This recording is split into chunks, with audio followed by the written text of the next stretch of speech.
Assalomu alaykum.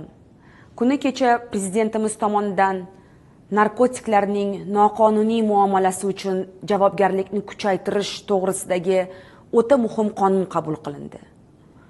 Endilikda ushbu hujjat bilan yashirin narkolaboratoriyalar, bangixonalar tashkil etish, narko jinoyatlarga homiylik qilish, narkotiklarni transmilliy usulda yoki internet yordamida tarqatish kabi o'ta xavfli qilmishlar uchun oldin qonunchilikda bo'lmagan yangi javobgarlik belgilandi.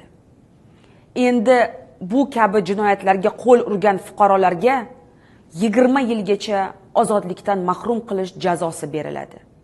Uyushgan narko jinoyatchilik uchun jazo choralari qariyb 2 baravar og'irlashtirildi. Oldin narko jinoyatlarini sodir etgan shaxslar qisqa vaqtlarda ozodlikka chiqib, o'z jinoiy qilmishlarini davom ettirib yuravergan. Endi bunday bo'lmaydi. Yangi qonunga ko'ra, narko jinoyatlarini sodir etgan shaxslar muddatidan oldin ozodlikka chiqarilmaydi. Ya'ni ular jazoni to'liq o'taydi. Endi voyaga yetmaganlarni narkotik iste'mol qilishga undash og'ir jinoyat sifatida baholanib, 5 yildan 10 yilgacha qamoq jazosi qo'llaniladi.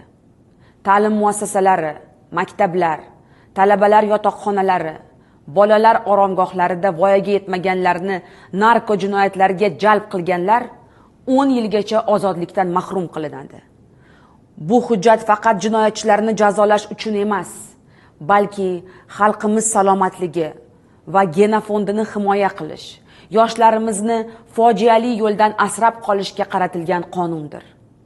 Hurmatli ota-onalar, ko'rib turganingizdek, davlat narko jinoyatlarga qarshi qaqshatqich kurash e'lon qildi. Bugun prezident administratsiyasi qoshida narkotiklarga qarshi respublika maxsus ishchi guruhi faol ishlayapti. Narko laboratoriyalar, uyushgan narko jinoiy guruhlar yo'q qilinmoqda. Lekin ushbu kurash sizning yordamingizsiz bo'lmaydi. Fursatdan foydalanib har biringizni farzandlaringiz hayotiga befarq bo'lmaslikka, ushbu kurashda davlatga yordamchi va tayanch bo'lishga chaqirib qolaman. Zero bolalarimiz kelajagi bu millatimiz kelajagidir. Ushbu balo hech bir oilaga zarar keltirmasin.